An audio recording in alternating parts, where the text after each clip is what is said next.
नमस्कार, आप देख रहे हैं न्यूज वॉच इंडिया और मैं हूं आपके साथ श्रेया राज। आज बात हम उस मामले की करेंगे जिसने पूरे देश में बहस छेड़ दी है। इंदौर की चर्चित ट्विशा शर्मा आत्महत्या केस में अब पहली बार पति समर्थ सिंह की तरफ से खुलकर बयान सामने आया है।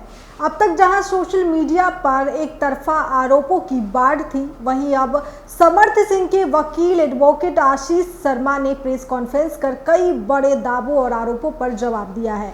क्या ये मामला दहेज और हत्या का है या फिर सच कुछ और है? आइए पूरी कहानी विस्तार से समझते हैं। दरअसल इंदौर में आयोजित प्रेस कॉन्फ्रेंस में एडवोकेट आशीष शर्मा ने साफ कहा कि समर्थ सिंह और ट्विशा शर्मा की शादी किसी दबाव में नहीं हुई थी। उन्होंने बताया कि दोनों की मुलाकात एक मैट्रिमोनियल ऐप के जरिए हुई थी। करीब 1.5 साल तक दोनों के बीच बातचीत चली, एक दूसरे को समझा गया और फिर दोनों परिवारों की सहमति से शादी हुई। वकील के मुताबिक ये पूरी तरह लव कम अरेंज मैरिज थी, यानी रिश्ते की शुरुआत दोनों की पसंद से हुई और बाद में परिवार भी इसमें शामिल हुए। प्रेस कॉन्फ्रेंस के दौरान आशीष शर्मा ने परिवार की पृष्ठभूमि का भी जिक्र किया। उन्होंने कहा कि समर्थ सिंह का परिवार आर्मी बैकग्राउंड से जुड़ा हुआ है। समर्थ के पिता सेना में थे और देश के लिए शहीद हो चुके हैं। उनकी मां गिरिबाला सिंह एक अच्छी सरकारी पोस्ट पर रही है, जबकि उनका भाई एयरफोर्स में कार्यरत है। वकील ने कहा कि ऐसे परिवार पर दहेज मांगने का आरोप लगाना पूरी तरह बेबुनियाद है। उन्होंने दावा किया कि दहेज जैसी कोई बात कभी सामने नहीं आई और आरोप सिर्फ मामले को अलग दिशा देने के लिए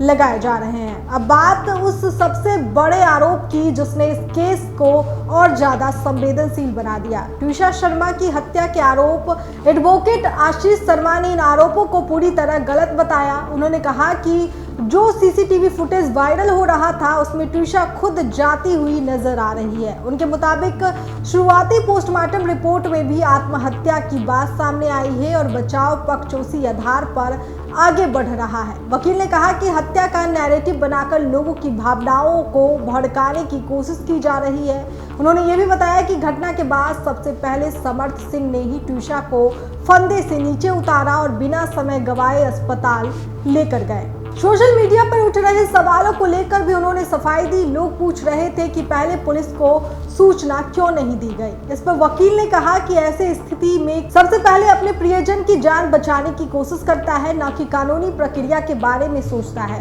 इसी बीच प्रेस कॉन्फ्रेंस में एक और संवेदनशील मुद्दे पर भी बात की गई और वो था ट्विशा की प्रेगनेंसी।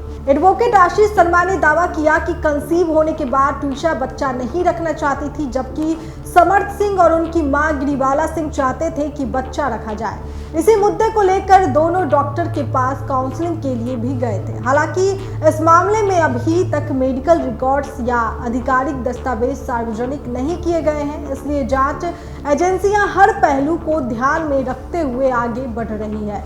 अब बात करते हैं समर्थ सिंह के फरार होने के आरोपों की। वकील ने कहा कि समर्थ कानून से भाग नहीं रहे थे, बल्कि कानूनी प्रक्रिया का पालन कर रहे थे। एफआईआर दर्ज होने के बाद सबसे पहले अग्रिम जमानत की अर्जी लगाई गई। गिरिबाला सिंह को बेल मिलने के बाद भोपाल सेशन कोर्ट और फिर जबलपुर हाई कोर्ट में समर्थ की जमानत याचिका दायर की गई, लेकिन जब कहीं से राहत नहीं मिली तब समर्थ सिंह ने खुद सरेंडर कर दिया।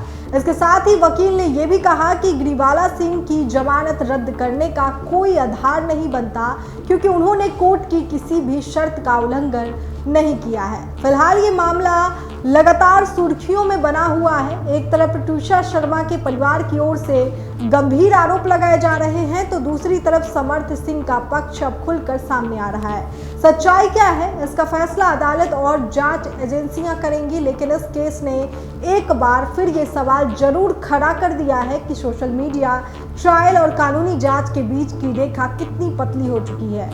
आप इस पूरे मामले को किस नजरिए से देखते हैं? क्या ये आत्महत्या का मामला है या कहानी में अभी कई राज खुलना बाकी है? अपनी राय हमें कमेंट करके जरूर बताएं।